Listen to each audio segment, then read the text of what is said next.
अस्सलाम वालेकुम नाज़रीन, प्रोग्राम लास्ट आवर में आपके साथ मैं हूं महरीन सब्तैन।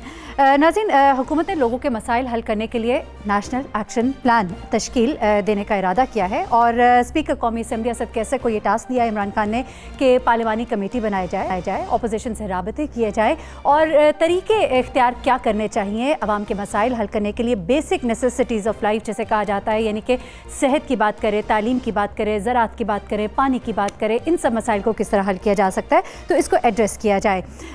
अच्छी बात लगती है सुनने को और लगता है कि शायद कोई वाकई लोगों के मसाइल हल होंगे, लेकिन हमें ये भी याद रखना चाहिए, इससे पहले 100 रोज़ा प्लान भी हम सुनते रहे और 100 रोज़ा प्लान में जो अव्वल ज़िक्र जिसे हम कहेंगे वो तर्ज़ हुक्मरानी था और तर्ज़ हुक्मरानी हमने देख ली थी पाकपतन से लेकर IG इस्लामाबाद की तब्दीली तक। जिस तरह के मामलात हुकूमत के रहे, जो मुतकब्बिराना अंदाज़ रवैया इख्तियार किया जाता रहा, जिसके बाद इमरान खान साहब को अपने लीडरान को अब ये कहना पड़ा है कि थोड़ा रवैया अपना अच्छा रखें, अपोजिशन के साथ भी और मीडिया के साथ भी अपने बात करने के अंदाज़ को, अपने लहजे को बेहतर बनाए। शायद उनको अंदाज़ा हो गया अपोजिशन के इत्तेहाद से कि अब ऐसे नहीं चलेगा, हमें थोड़े से अपने तरीक़ों को बदलना पड़ेगा। चले, नेशनल एक्शन प्लान आवाम की सहूलत के लिए पेवस्ता रह शजर से उम्मीदें बाहर रख, हम भी उम्मीदें बाहर रखते हैं। उसके बाद हम बात करेंगे आज प्रोग्राम में कि क्या इस अपोजिशन के इत्तेहाद ने PTI को सोचने पर मजबूर कर दिया है, क्योंकि इस वक्त राब्ते जो हैं वो तेज़ किए जा रहे हैं MQM के साथ, बाप के साथ, क्योंकि BNP अख्तर मेंगल ग्रुप जो है हमें इस वक्त नज़र आता है बैठा हुआ, बेशक अपोजिशन की जमातों में, लेकिन कहने को ये कहते हैं कि हम दूसरी तरफ भी मौजूद हैं और दूसरी तरफ कब तक मौजूद है ये भी एक सवाल होगा। लेकिन अपोजिशन से नरमी की हदायत और इस तरह की जब बातें की जाती है PTI की जानिब से, तो यहाँ पर हम देखते हैं कि जो अरकान है PTI के वो भी कुछ नाराज़ नज़र आते हैं। उन्हें भी राज़ी करने के लिए टास्क अब दे दिया गया है और शाह महमूद कुरैशी ने यह कहा है कि हफ्ते में एक बार वज़ीर ज़रूर अरकान को ब्रीफ करें। अरकान जो बहुत नाराज़ नज़र आते हैं कि हुकूमत में आने के बाद उन्हें बहुत निगलेक्ट किया जा रहा है, तो क्या अपने आप को मजबूत करना चाहती है PTI? क्या ये तरीके जो है अब शुरू कर दिए गए हैं तो अच्छे तरीके हैं, ज़रूर कीजिए, लेकिन येट टू बी डिस्कवर्ड कैसा होगा कि नहीं होगा। सबसे आखिर में फ़ौजी अदालतों की बात करेंगे। वफाकी हुकूमत ने फ़ौजी अदालतों में तोसी से मुतालिक इजलास में एक कमेटी बनाने का फ़ैसला किया है। फ़रूग नसीम भी वही बात कर रहे हैं। जो बुनियादी वजह है इन अदालतों को तोसी देने की, वो बुनियादी वजह ये थी कि कैपेसिटी बिल्डिंग जो है सिविलियन अदालतों की नहीं हुई गुज़िश्ता हुकूमत में और अब दोबारा इसकी ज़रूरत पड़ी। तो सवाल यहाँ पर यह भी है कि क्या अब ये हुकूमत कैपेसिटी बिल्डिंग कर पाएगी फ़ौजी अदालतों की, और ये फ़ौजी अदालतें जो है ये मामला हल कैसे होगा, क्योंकि अपोजिशन जो है ऐसे लगता है कि जैसे अब इसे अपने कार्ड के तौर पर इस्तेमाल करना चाहती है, बज़ाहिरन ऐसा दिखाई देता है। हमारे साथ जो हमारे मेहमान मौजूद हैं उनके बारे में बताते चले। आरिफ हमीद भट्टी सीनियर तज्ज़ियाकार हमारे साथ मौजूद हैं, कामरान खान सीनियर सहाफ़ी भी हमारे साथ मौजूद हैं, अज़ीम चौधरी सीनियर तज्ज़ियाकार हमारे साथ मौजूद हैं और सदाकत अब्बासी रहनुमा पाकिस्तान तहरीक इंसाफ कुछ देर के बाद हमें ज्वाइन करेंगे, जिनसे हम ज़रूर जानेंगे कि नेशनल एक्शन प्लान जो है इस हवाले से क्या सोच रखती है PTI हुकूमत। आरिफ हमीद भट्टी साहब, ये नेशनल एक्शन प्लान क्या कहेंगे आप इसके ऊपर? 100 रोज़ा प्लान जो है कुछ उसी तरह का ये दिखाई देता है नेशनल एक्शन प्लान? बिस्मिल्लाहिर्रहमानिर्रहीम। देखिए महरीन, एक तो तकरीबन 5 माह हो गए हैं इस हुकूमत को आए। नवाज शरीफ की हुकूमत 31 मई को ख़त्म हो गई और 1 जून को केयर टेकर सिस्टम आ गया और 18 अगस्त को इन्होंने ओथ ले लिया। तो 2 सूबों में इनकी हुकूमत है, एक वफाक में है। तो मुझे मेरी इंफॉर्मेशन के मुताबिक तो नेशनल एक्शन कमीशन के सिलसिले में कोई मीटिंग भी नहीं हुई, या वो मीटिंग हुई है तो उसमें कोई डेवलपमेंट नहीं हुई, कोई बेहतरी के आसार नज़र नहीं आए। जैसे अच्छा नहीं, हमारी इंफॉर्मेशन के मुताबिक तो हदायत भी जारी कर दिया असद कैसर साहब को, कहा गया बैठे ऑपोजिशन को साथ लेकर चले। नहीं देखिए, अपोजिशन को साथ लेकर चलना अच्छी बात है, इन्हें हर अच्छे फैसले में अपोजिशन को साथ मिलाना चाहिए, एहतसाब के सिलसिले को भी जारी रहना चाहिए। लेकिन मेरा ख्याल है अब थोड़ी सी डायरेक्शन नज़र आ जानी चाहिए।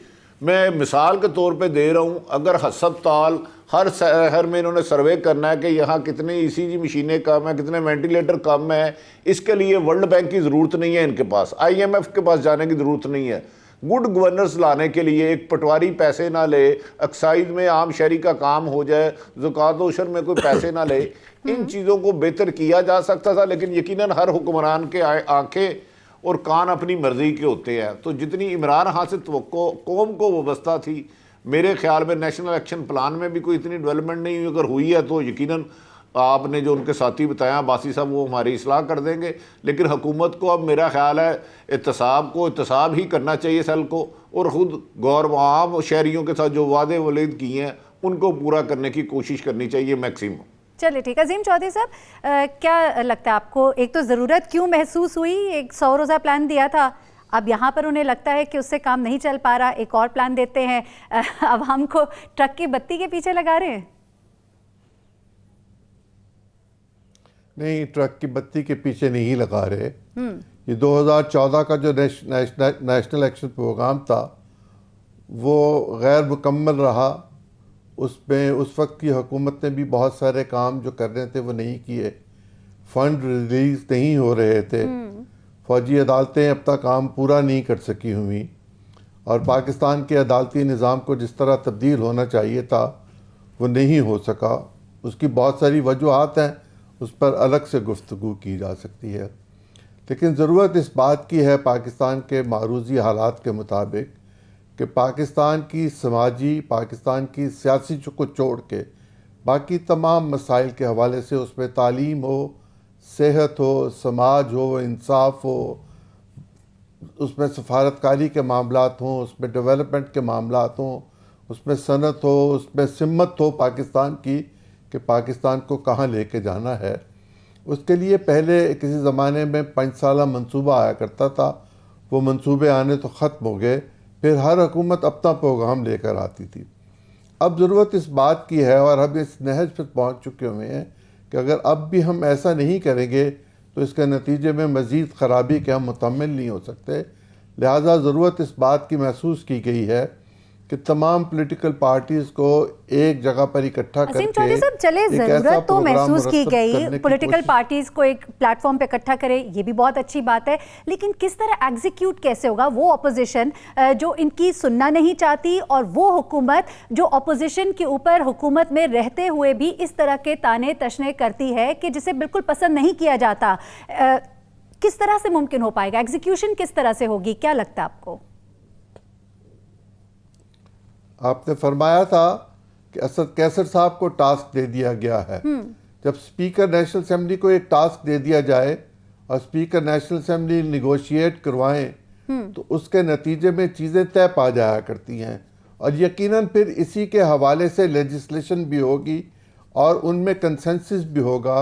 अभी कौमी असेंबली की तकरीबन तमाम ही कमेटियाँ मासवाए 2 के बनना बाकी हैं, और ये काम कमेटियों के ज़रिए हुआ करता है। अगर कमेटियाँ इत्तफाक़ राय कायम कर लें और लेजिस्लेशन कर ली जाए, तरतीब दे दिए जाएँ प्रोग्राम, और ये फ़ैसला कर लिया जाए कि इन प्रोग्राम्स पर तनकीद नहीं की जाएगी, इस हवाले से कि ये तेरा है या मेरा है, क्रेडिट की बात ना की जाए बल्कि पाकिस्तान की तरक्की की बात की जाए, पाकिस्तान के माशरे को बेहतर करने की बात की जाए। 2 चीज़ें तो सुप्रीम कोर्ट बहुत ज़ोर से कर गई, मौजूदा जो चीफ जस्टिस हैं।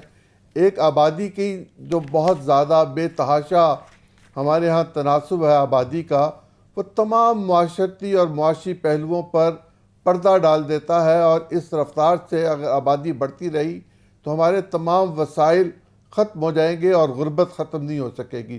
पाकिस्तान में गुर्बत ख़त्म करने की ज़रूरत है।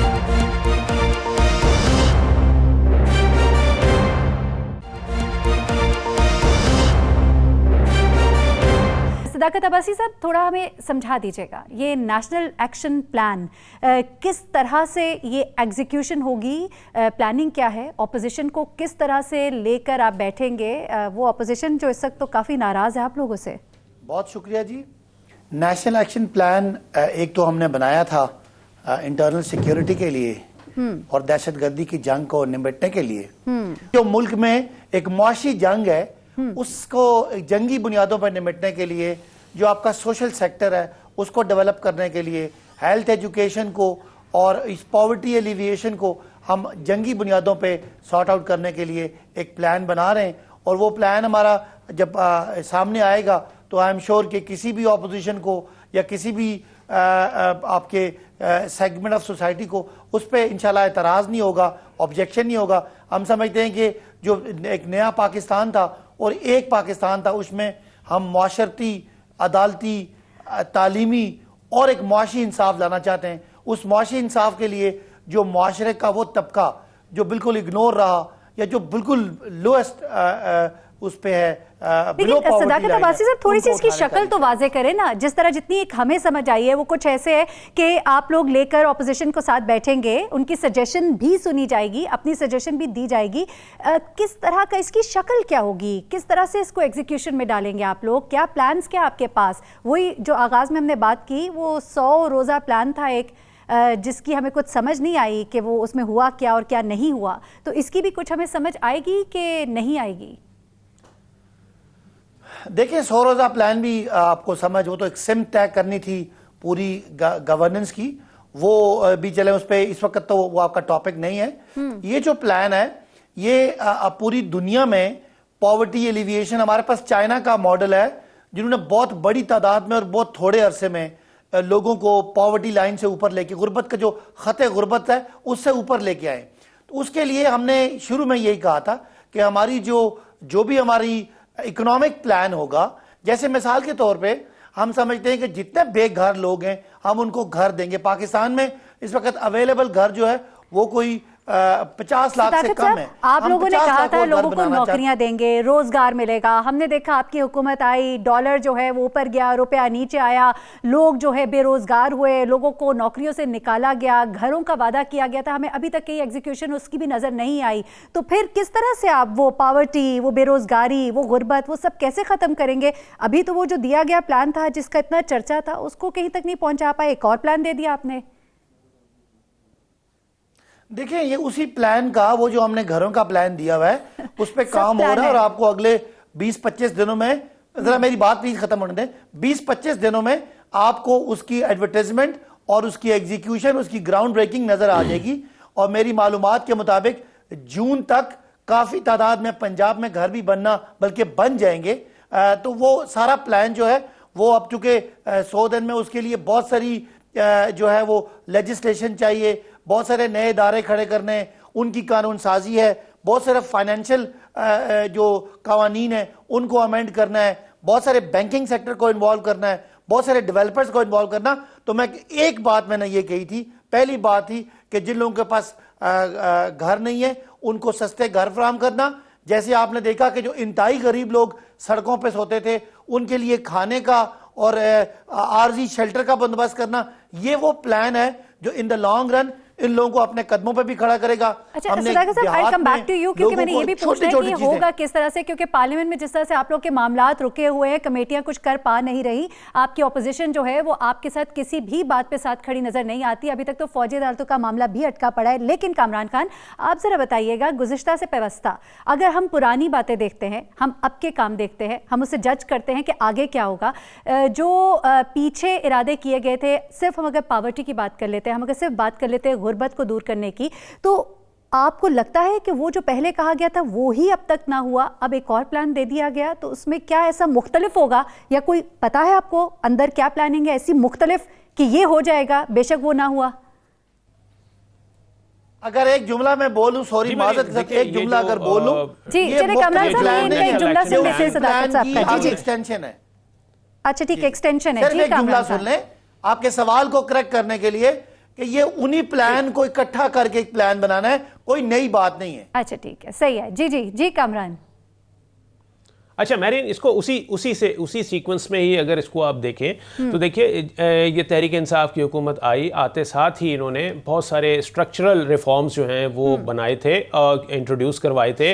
उसमें बहुत सारी टास्क फोर्स जो हैं वो बनाई गई थी, बाहर से पैसा लाना था उसके लिए टास्क फोर्स बनाई गई, करप्शन के खिलाफ डिटेक्ट करने के लिए उन्होंने एक अलग से टास्क फोर्स बनाई, जो ये इंस्टीट्यूशनल रिफॉर्म्स लाने थे उसकी एक टास्क फोर्स बनाई जिसका सरबराह डॉक्टर इशरत हुसैन को बनाया। इसी तरीके से बहुत बहुत सारे मामलात में टास्क फोर्सेस बनाई गई, यानी स्ट्रक्चर जो है वो बनाया गया। लेकिन आज 5 माह बाद भी किसी टास्क फोर्स की उस तरीके से परफॉर्मेंस जो है वो कम से कम मीडिया के सामने तो मैं कह सकता हूं कि नहीं लाई गई, इसलिए कि वो हमें नजर नहीं आ रही। एक चीज, दूसरी बात ये कि ये जो सदाकत अबाई साहब ने कहा कि उसी की एक्सटेंशन है ये। देखें, आपके पास हेल्थ के लिए, आपके पास एजुकेशन के लिए और जो दूसरी बेसिक नीड्स हैं जो कि शहरियों के लिए, उनको फैसिलिटेट करने के लिए आपके पास स्ट्रक्चर पहले से मौजूद है, सिस्टम पहले से मौजूद है। उस सिस्टम के अंदर रेगुलेटरी अथॉरिटीज़ भी हैं, एग्जीक्यूटिंग अथॉरिटीज़ भी हैं, इंप्लीमेंटेशन अथॉरिटीज़ भी हैं, सब कुछ उसी तरह है। वो सिस्टम काम नहीं कर रहा, तो बेहतर ये हो कि आप उस सिस्टम को काम करवाएं, बजाय ये कि एक नई आप ये कहें कि जी एक अब इस कमेटी, ये कमेटी क्यों नहीं काम कर रही, इसको मालूम करने के लिए उसके ऊपर एक और कमेटी बना देते हैं, वो उसके ऊपर निगरान कमेटी होगी। तो ये जो मामलात हैं ये सिर्फ कागजों में पेपर वर्क या फाइल वर्क या स्ट्रक्चर की साजी तक तो मैं समझता हूं कि ये नजर आ रहे हैं, लेकिन इसकी आउटपुट क्या होगी, क्या ये ग्रास रूट लेवल तक इसकी सहूलत जो है, जिस मकसद के लिए ये चीज़ें बनाई जा रही हैं, ये काम किए जा रहे हैं, ये दावे किए जा रहे हैं, ये आम आदमी तक पहुंचेंगे या नहीं, ये अभी तक जो असल काम है वो आउटपुट हमें नजर नहीं आ रही। ये बिल्कुल ऐसे ही है जिस तरह से कि इतनी ज्यादा टास्क फोर्स बना ली, आउटपुट क्या है वो हमें नजर नहीं आ रही। अच्छा, ठीक है, ठीक है। हमें ब्रेक जारी करेंगे तो वो सदाकत अब्बासी साहब हम करेंगे कि मुंतजर है, हम ठीक है, हम करेंगे कि मुंतजर है, और हम उम्मीद करते हैं कि ये गुफ्तन नशिस्तन बखा हो, बल्कि वाक़तन हमें कुछ होता दिखाई दे। आप जैसा कि फरमा रहे हैं कि एक्सटेंशन है उसी काम की जो पहले वादे वईद किए गए हैं, ये उन्हीं की एक्सटेंशन है। चले हम इंतज़ार करते हैं कि ये वादे जो है ये कब सच्चे होंगे। हम ब्रेक पे जाएंगे, ब्रेक से जब हम वापस आएंगे तो बात करेंगे अपने अगले मौजू पर। PTI जो चाहती है कि विद इन पार्टी और अपने अरकान को ज़रूर राज़ी रखे, वो तो ज़रूर खुश रहे, क्योंकि अपोजिशन जो मुत्तहिद होती दिखाई दे रही है वो उनको बहुत से इशारे दे रही है। कहीं कोई फॉरवर्ड ब्लॉक के हवाले से तहफ़्फ़ुज़ात तो नहीं है PTI के। सब पे बात करते हैं एक ब्रेक के बाद।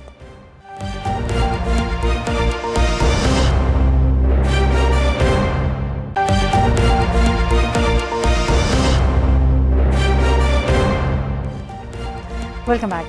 क्या इमरान खान साहब वाकई चाहते हैं, सोच रहे हैं, समझ रहे हैं कि जो गलतियां हैं उन्हें दुरुस्त किया जाए? क्या यही वजह है कि अब MKM के साथ राब्ते किए जा रहे हैं, बाप से ताल्लुकात तो मजबूत हैं, मज़ीद मजबूत किए जा रहे हैं, BNP के तहफ़्फ़ुज़ात भी, जैसा कि लापता अफराद के हवाले से जो आज उन्होंने कहा, तो ये सब क्या निशानदेही करते हैं कि इमरान खान साहब अपनी गलतियों को दुरुस्त करना चाह रहे हैं? एट द सेम टाइम अरकान पार्लियामेंट जिनके तहफ़्फ़ुज़ात है, जो वुज़रा है, उनका जो VVIP रवैया है, उस हवाले से उनके तहफ़्फ़ुज़ात को दूर करने का जो कहा गया है वो क्या इसी तरफ इशारा देता है? सदाकत अब्बासी साहब थोड़ा समझाइएगा। अरकान पार्लियामेंट बड़े नाराज़ हैं शायद, और वुज़रा जो है वो उनको वक्त नहीं देते, वो पार्लियामेंट भी नहीं आते। इन सब तहफ़्फ़ुज़ात को दूर करेंगे? कोई तहफ़्फ़ुज़ात है पार्टी के अंदर अरकान के? देखिए, आज मीटिंग थी पार्लिमानी कमेटी की, मैं उसमें मौजूद था, जिसके हवाले से मीडिया की खबरें हैं। जब पार्लिमानी कमेटी की जब भी मीटिंग होती है तो हुकूमत का क्रिटिकली हम आपस में एनालिसिस करते हैं, एक तनकीदी जायजा लेते हैं, क्या क्या चीजें ठीक हैं, क्या क्या चीजें बेहतर हो रही हैं, अवामी राय आमा क्या है, फीडबैक क्या है। सामने हमारे मिनिस्टर्स बैठे होते हैं, दूसरी तरफ हमारे MNAs बैठे होते हैं, तो वो with in the party discussion होती है बेहतरी के लिए। सख्त से सख्त बातें भी होती हैं, तनकीद भी होती है। जो वुज़रा होते हैं वो अपना मौक़िफ़ बताते हैं कि ये हम कर रहे हैं, इसका ये इम्पैक्ट आ रहा है। हम उनको बताते हैं नहीं, अवामी राय ये है तो इसको इस तरह करें, तो इस तरह हो। तो ये एक डिस्कशन डिबेट है जो मेरे ख्याल है मीडिया में कोट हुआ। ऐसी कोई आउट ऑफ नॉर्मल रूटीन बात भी नहीं है, लेकिन है भी, गिले शिकवे भी होते हैं कि फलां वजीर साहब टाइम नहीं देते, फलां वजीर नहीं। तो सदाकत अब्बासी साहब, ऐसा नहीं है कि आपके लोग जो है वो निगलेक्ट हो रहे हैं? देखिए, होता है, जो आम MNAs हैं उनकी शिकायत होती हैं कि वुज़रा टाइम ज़्यादा दें। वुज़रा कहते हैं हम 100 दिन में लगे हुए थे। तो अब ये तय किया गया है कि जब वज़ीर जो है वो असेंबली का इजलास होगा तो बजाय कि वो अपने मिनिस्ट्री के ऑफिस में बैठें, वो वुज़रा जो है वो अपने पार्लियामेंट के चैम्बर्स में बैठेंगे, ताकि MNAs को एक्सेस हो और जो अवामी मसाइल हैं उनकी उन तक पहुंच हो, रसाई हो, फीडबैक का एक सिलसिला बनाया। तो उसमें सब ने तय किया है, एक तो हर जो अहम वजीर है वो MNAs को हर हफ्ते बाद एक ब्रीफिंग दिया करेंगे, और वुज़रा असेंबली सेशन के दौरान पार्लियामेंट में बैठा करेंगे ताकि लोगों की उनको फीडबैक का पता हो और उनकी असेंबली में भी हाजिरी ज्यादा हो as compared to what is happening. अच्छा ठीक है अजीम चौधरी साहब, इर्द गिर्द जो इमरान खान साहब के अनासर है ज़रा उनको भी सामने रखते हुए आज जो पार्लिमानी कमेटी के इजलास में इन्होंने जो बातें की, जो हदायत डायरेक्शंस जो दी हैं, वो आपको क्या लग रहा है कि क्या सोच क्या रही है इस वक्त पीटीआई, इमरान खान साहब की सोच क्या है? महरीन, जिस वक्त कौमी असम्बली के अरकान मुंतखब होकर आते हैं तो वे इस बात की तवक्को करते हैं कि उन्हें वज़ीर बना लिया जाएगा। अगर वो वज़ीर ना बन सकें तो वे ये कोशिश करते हैं कि वो स्टेट मिनिस्टर बन जाए। अगर वो स्टेट मिनिस्टर ना बन सकें तो फिर वो कमेटियों के चेयरमैन बनना चाहते हैं। वो भी ना हो सकें तो वो पार्लिमानी सेक्रेटरी बनना चाहते हैं। वो कहीं ना कहीं एक दूसरा ओहदा लेना चाहते हैं जिससे उनकी शान में इजाफा हो जाए और उनकी फ़ोन कॉल को दूसरी जगह पर रिसीव किया जा सके और वो ये कह सकें कि मेरी बात सुनी जाती है। अब तक ऐसा हुआ नहीं हुआ।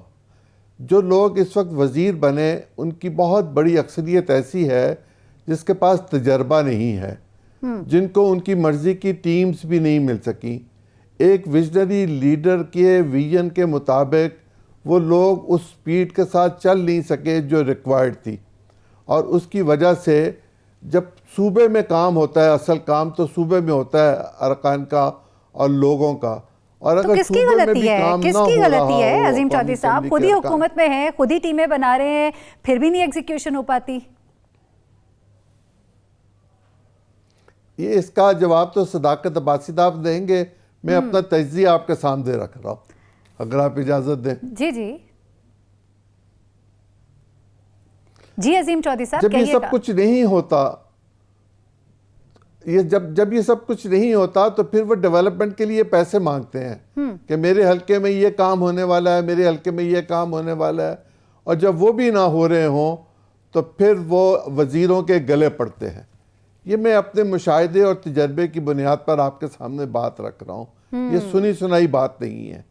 और जब वज़रा उनके काम नहीं करते या नहीं करवा सकते होते तो वज़रा वो जिम्मेदारी ब्यूरोक्रेसी पे डाल देते हैं कि ब्यूरोक्रेसी हमारी बात नहीं मान रही। ये कैसे मुमकिन होता है कि एक वज़ीर की बात उसका सेक्रेटरी या उसका जॉइंट सेक्रेटरी ना मान सके?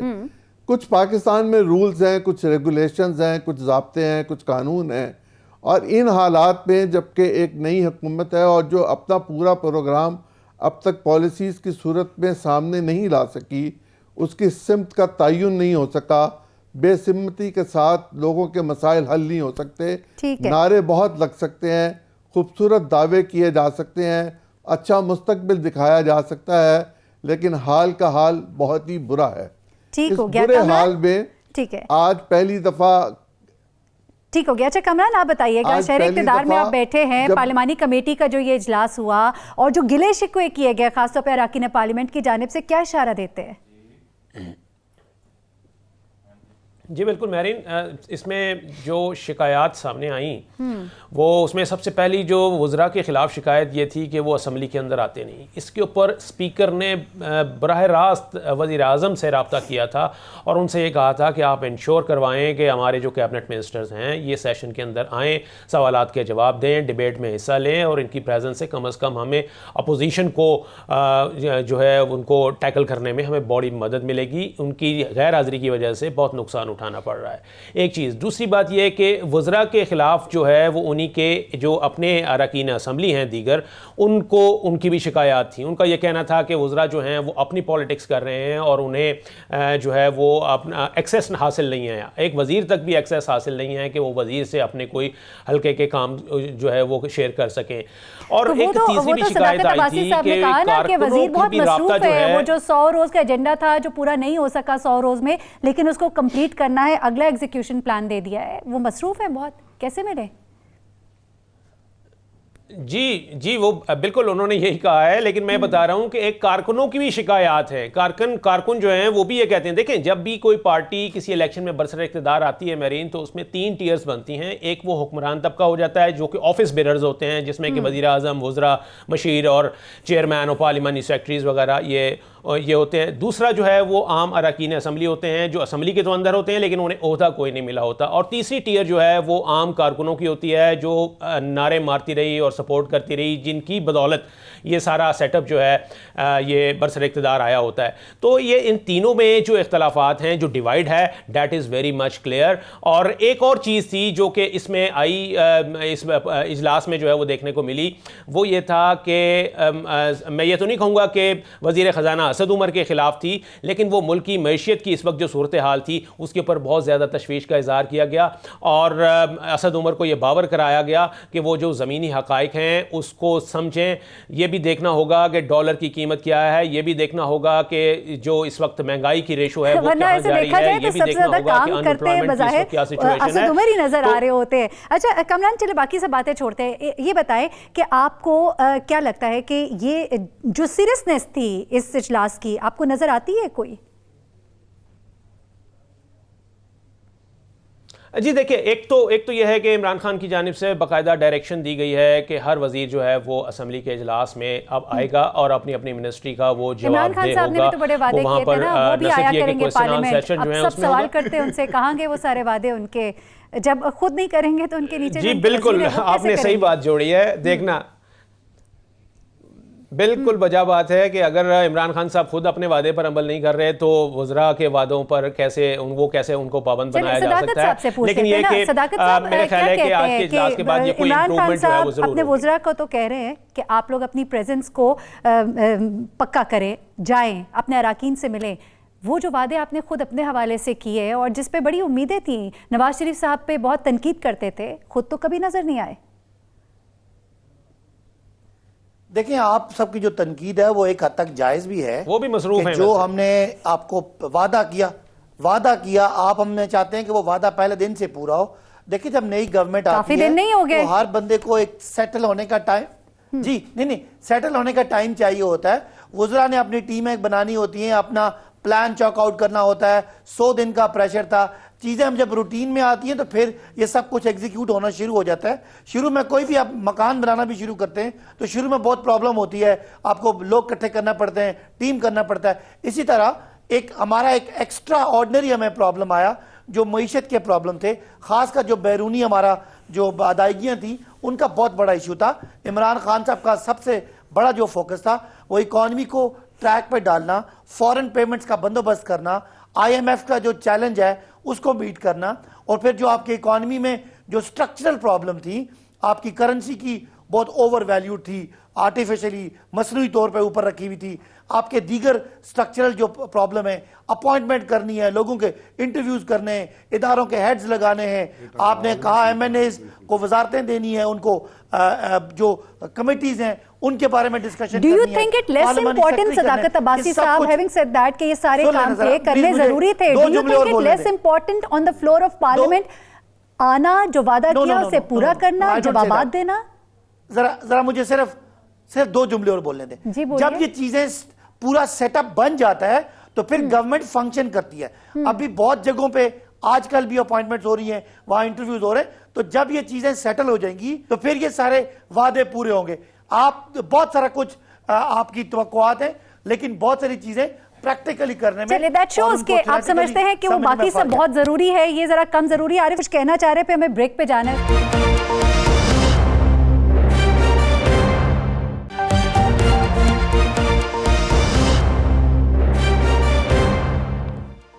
वेलकम बैक नाजरीन। वफाकी हुकूमत ने फ़ौजी अदालतों में तोसी से मुतालिक इजलास किया, जिसमें कमेटी बनाने का फ़ैसला किया गया है। यहाँ तक तो बात समझ आती है, लेकिन अब सवाल यहाँ पर यह है कि जो कमेटी बनेगी उसमें अपोजिशन जो है उसका क्या रोल होगा। अपोजिशन जो इस वक्त एक और ही महाज पर नज़र आती है, और ऐसा लगता है कि जैसे फ़ौजी अदालतों को भी एक कार्ड के तौर पर शायद इस्तेमाल करना चाहती है, ख़ासतौर पर अगर पाकिस्तान पीपल्स पार्टी की बात करें। शहबाज शरीफ साहब तो कुछ सहमत नज़र आते हैं, लेकिन पाकिस्तान पीपल्स पार्टी की तरफ से बड़ा एक स्ट्रिक्ट मौक़िफ़ नज़र आता है। एनीवेज, फ़रूक नसीम साहब ने ये कहा कि कैपेसिटी बिल्डिंग नहीं हुई इन अदालतों की, इस वजह से तौसी देनी पड़ेगी। क्या अब इनकी हुकूमत में वो कैपेसिटी बिल्डिंग सिविलियन अदालतों की हो जाएगी? ये भी हमारा सवाल है। इस सेगमेंट में हमें अजहर सिद्दीक साहब ने ज्वाइन किया है, अजीम चौधरी साहब जा चुके हैं, उनका हम शुक्रिया अदा करेंगे। पहले तो आरिफ हमीद भट्टी साहब आपकी तरफ से आ जाते हैं। ब्रेक में आप कुछ बात भी कर रहे थे, चूंकि ब्रेक खत्म हो गई, आप उसे भी कंटिन्यू कर सकते हैं, लेकिन इसका ज़रूर जवाब दीजिएगा कि वो जो कमेटी बनाई जाएगी वो क्या करेगी, ऑपोजिशन का किरदार क्या होगा, कहाँ तक मामला पहुंचेगा? कमेटी खाला शीदा की तरह, खाला शीदा कमेटी इकट्ठी करेगी पूरी मोहल्ले की और भाग जाएगी, और कमेटी डालने वाले शक्ल देखते रह जाएंगे। नहीं, इकट्ठी भी कर पाएगी कि नहीं? कर रहे थे कि प्राइम मिनिस्टर साहब ने, और ये छोड़े, इसने क्या करना है। अभी आप जिक्र कर रही थी कि पीएम साहब ने कहा कि तमाम मिनिस्टर आए। पीएम साहब ने खुद फरमाया था कि मैं असम्बली में 2 दफ़ा जाऊंगा और दूंगा। जिस दिन प्राइम मिनिस्टर साहब खुद असम्बली में जाना शुरू हो गए, अपने चेहरे दिखाने के लिए हर मिनिस्टर उधर पहुंच जाएगा। ये बिल्कुल सिंपल रॉकेट साइंस कोई नहीं है। दूसरा आ गया फौजी अदालत। फौजी अदालत की इनको तकलीफ क्या? ये गैर मुल्की एजेंडे पे कुछ लोग चल रहे हैं। फौजी अदालत में मुझे कोई एक बंदा बता दें जिसे बेगुनाह को सजा हुई हो, खुदा ना हाँ किसी पॉलिटिशियन को सजा हुई हो। दहशतगर्दी हमारा बुसीदा निज़ाम है। दहशतगर्दी अरूज पर थी, दिन में 10-10, 15-15 हो रहे थे। उसके बाद इसके खिलाफ ऑपरेशन हुआ। पीपल्स पार्टी ब्लैकमेल करेगी कि जी हमें थोड़ा सा एहतसाब के शिकंजे से निकाले। इमरान, कल शहबाज शरीफ साहब ने भी सिपा सलार की तारीफ की, क्योंकि उन्हें एक नैब का मुल्ज़म होने के बावजूद पब्लिक अकाउंट कमेटी का चेयर बना दिया गया। मिनिस्टर इंक्वायर्स में रहते हैं, कमर दर्द होता करते हैं तो 7 डॉक्टर आ जाते हैं। तो मैं नहीं समझता कि अपोजिशन इनके साथ तामुन करेगी। हुकूमत को अपनी गुड गवर्नेंस के अलावा और प्राइम मिनिस्टर साहब को अब खाली तकरीरें और वादों के अलावा प्रैक्टिकली काम करने होंगे। अच्छा, अजहर सिद्दीक साहब हमारे साथ मौजूद है, माहिर कानून है। आरिफ हमीद साहब, जरा उनसे जान लेते हैं, क्योंकि आपने कहा कि क्या तहफ़्फ़ुज़ात है, नहीं डिलीवर किया क्या फौजी अदालतों ने? हमने गुज़िश्ता प्रोग्राम में जिक्र भी किया था, यकीनन फौजी अदालतों ने बहुत डिलीवर किया, अभी बहुत सा डिलीवर करना बाकी है। क्या वजूहात थी जिनकी बिना पर ये आई, और कौन से ऐसे तहफ़्फ़ुज़ात थे जो दरपेश थे जिनकी वजह से इसे आना पड़ा, काम करना पड़ा, वो सब समझ आती है। लेकिन अजहर साहब, जो तहफ़्फ़ुज़ात हैं उनमें रिव्यू की गुंजाइश, ये कहा जाता है कि अदलिया को भी ज़रूरत होती है कि उसकी भी निगरानी की जाए। तो इस हवाले से जो तहफ़्फ़ुज़ात है, रिव्यू की जो बात की जाती है, या फौजी अदालतों में जो खुफिया रखने की जो बातें होती हैं, वो तहफ़्फ़ुज़ात होते हैं, क्या यही सब कुछ है या और भी कुछ है? बहुत शुक्रिया। देखिएगा, बुनियादी तौर पर बात समझिएगा। इशू बड़ा सीधा सा एनफोर्समेंट ऑफ फंडामेंटल राइट का आर्टिकल 9 की बात है। आम आदमी और कितने लोग कुर्बानियाँ चढ़ गए, आपने देखा कितने फौजी, और दुख और अफसोस का मकाम है ये फौजी अदालतों का कॉन्सेप्ट मौजूदा गवर्नमेंट का दिया हुआ नहीं है।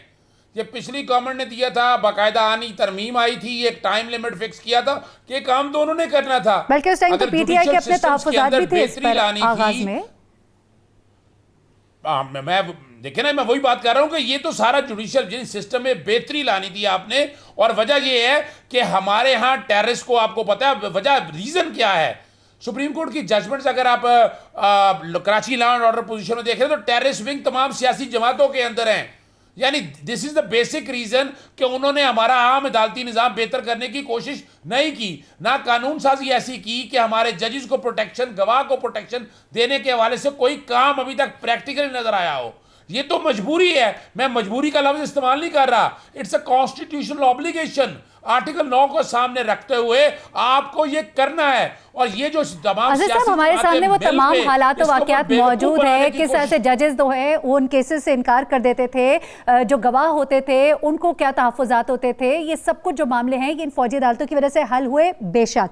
लेकिन इस वक्त जो कैपेसिटी की बात की जाती है ना, जो इस्तेदाद की अदालत की बात की जाती है, सिविलियन अदालत की, तो वो किस तरह से मजबूत हो सकती है कि ज़रूरत ही ना रहे फिर उस निज़ाम की? क्या नहीं किया उस हुकूमत ने और क्या कर पाएगी पीटीआई हुकूमत? देखिए, अगर आपको याद हो, नेशनल एक्शन प्लान एक बाकायदा इंट्रोड्यूस करवाया गया। उस नेशनल एक्शन प्लान के ऊपर क्या अमल दरामद हुआ, एवरीबॉडी, मैंने तो पिटीशन फाइल की थी हाई कोर्ट के अंदर, और नॉट ए सिंगल कोई भी प्लान नेक्टा बनाना था। यानी नजर विल भी तो नजर आए ना, किस सियासी जमात ने, पाकिस्तान पीपल्स पार्टी ने या नून लीग ने या एएनपी ने या किसी सियासी जमात ने पॉजिटिवली इस काम को करने की बेहतर कोशिश ही नहीं की। ना तो अब आपके सामने है ना, या तो नजर आए ना कि आपने ऐसा अदालती निज़ाम बना दिया है कि जजिस को मुराद ज़्यादा दे दिया, उनकी प्रोटेक्शन ज़्यादा कर दिया, गवाहन के हवाले से आपके सामने रिकॉर्ड मौजूद है and everybody knows, it's an open secret. लेकिन जो बात मैं अर्ज करना चाहता हूं, मुझे दुख और अफसोस होता है, आर्टिकल 4 और 5 के एनफोर्समेंट की बात करते हैं, फंडामेंटल राइट्स के एनफोर्समेंट की, और यहां पर सियासी सौदेबाजी हो रही है। बड़ा दुख हुआ इस बात पे। कमरान साहब, आप बताइएगा कि इस वक्त जो सिचुएशन आपको बज़ाहिर नजर आ रही है, ऑपोजिशन जिस कार्ड को इस्तेमाल करना चाहती है, पीटीआई जो कहती है कैपेसिटी बिल्डिंग नहीं हुई, वक्त की ज़रूरत है, क्या फ़ायदा इससे ऑपोजिशन हासिल कर पाएगी कि नहीं कर पाएगी? पीटीआई को क्या करना पड़ेगा? जी बिल्कुल, देखिए मेरीन, सबसे पहली बात ये है कि सदाकत अब्बासी साहब कह रहे हैं कि और भी ऑप्शंस अवेलेबल हैं। फ़ौजी अदालतें बनाने के लिए सिर्फ एक ही ऑप्शन है और वो है कॉन्स्टिट्यूशनल अमेंडमेंट। अज़हर सिद्दीक़ साहब साथ बैठे हैं, ये एंडोर्स करेंगे कि इसके अलावा और कोई तरीक़ाकार नहीं है। आपको 2/3 अक्सरियत के साथ आइनी तरमीम करनी होगी, और ये 2/3 अक्सरियत जो है ये सिर्फ पीटीआई के पास नहीं है, इसके लिए नून लीग और पाकिस्तान पीपल्स पार्टी की मदद की ज़रूरत होगी, एक चीज़। दूसरी बात ये कि ये फ़ौजी अदालतों का अगर ये हो जाता है तो ये तीसरा टेन्योर होगा, पहले 2 साल, उसके बाद फिर 2 साल की एक्सटेंशन, और अगर अब फिर ये होता है तो ये तीसरा एक्सटेंशन होगा। और ये अदालतों ने फैसले दिए हुए हैं, 21वीं आइनी तरमीम में ये फैसला दिया गया था अदालत के, सुप्रीम कोर्ट का 17 रुकनी लार्जर बेंच ने, फुल कोर्ट ने ये फैसला दिया था कि ये आर्जी सेटअप है और ये मखसूस हालात के तहत बनाया जा रहा है, और इस दौरान इन द मीन वाइल, यानी जब तक ये अदालतें कायम करेंगी, हमें अपना जो सिविलियन अदालतों का सेटअप है उसमें इस्लाहात करनी होंगी, उसको इम्प्रूव करना होगा, उसमें जो खामियां हैं वो दूर करनी होंगी, क्योंकि हमारा weak investigation, weak inquiry, weak evidence, weak prosecution और वीक डिस्पेंसेशन ऑफ जस्टिस। नतीजा यह था कि इस वक्त अदालतों में, सिर्फ सुप्रीम कोर्ट में मेरीन, मैं आपको बता दूं कि इस वक्त की जो पेंडेंसी है वो 50,000 के फिगर को छूने वाली है, निस्फ लाख की पेंडेंसी है, यानी केसेस हम जान लेते हैं अजहर साहब से कि 2/3 मेजॉरिटी के साथ जो कॉन्स्टिट्यूशनल अमेंडमेंट लाने की जरूरत है, अगर वो 2/3 मेजॉरिटी नहीं मिलती, व्हाट नेक्स्ट?